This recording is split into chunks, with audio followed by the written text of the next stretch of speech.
What was the last very fancy event that you attended? Oh, goodness. Field biologists sort of rarely attend fancy events. I guess it would be, so the museum has a museum gala every year. Very fancy event with, Gwyneth Paltrow and people like that going. Really? I never get invited, no. But a bunch of the museum employees decided to make a stepsisters ball, the whole Cinderella stepsisters theme going on. And it's through the Women in Natural Sciences group. It's a fundraiser for our group. And so we get all dressed up and we dance and we pretend we're at the museum gala. Is there a better metaphor for the awful situation of women in science than that women who have nothing to do with science but are just pretty are invited to the real gala and then you guys have your own on the side? Insane. We do what we can to get by. Yeah. I will say, just as a branding thing, I wouldn't necessarily call it the Stepsisters Gala because they're not the heroes of the Cinderella story. It's true. Yeah, but we maybe sort of Cinderella feel Gala. like not the heroes of this situation too. Because Oh, they're, you think you're the villains?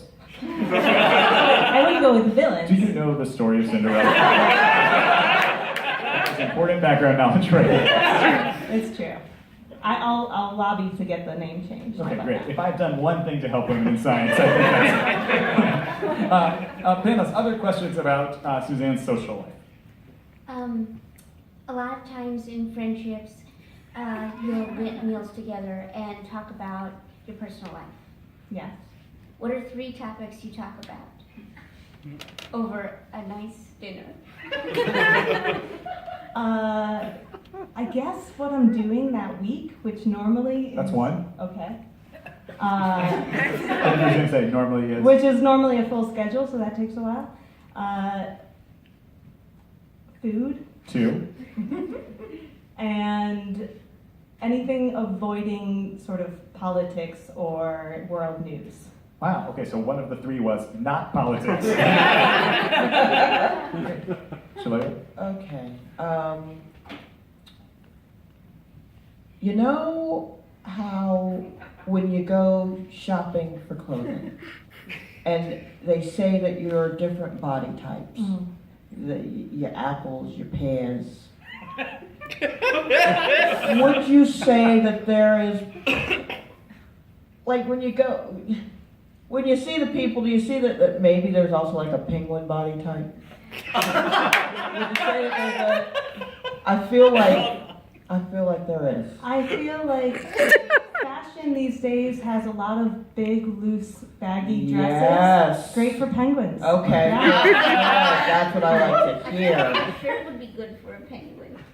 She's wearing a striped shirt, which is neither black nor white.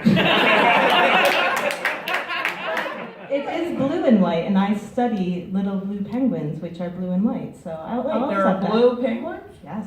Wait, how many colors are in a penguin? How many colors do they come in?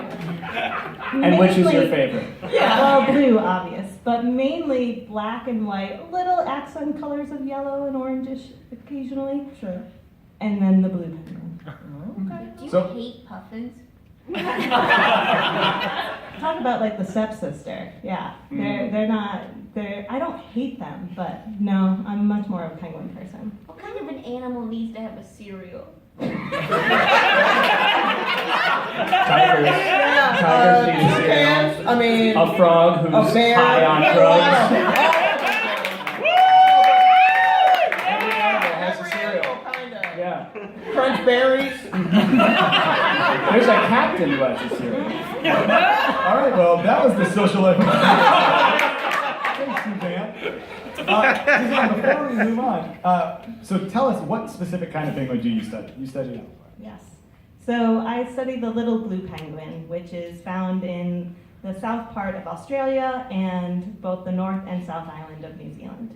And what makes the little blue penguin special and unique? They're the littlest and the bluest of the penguins.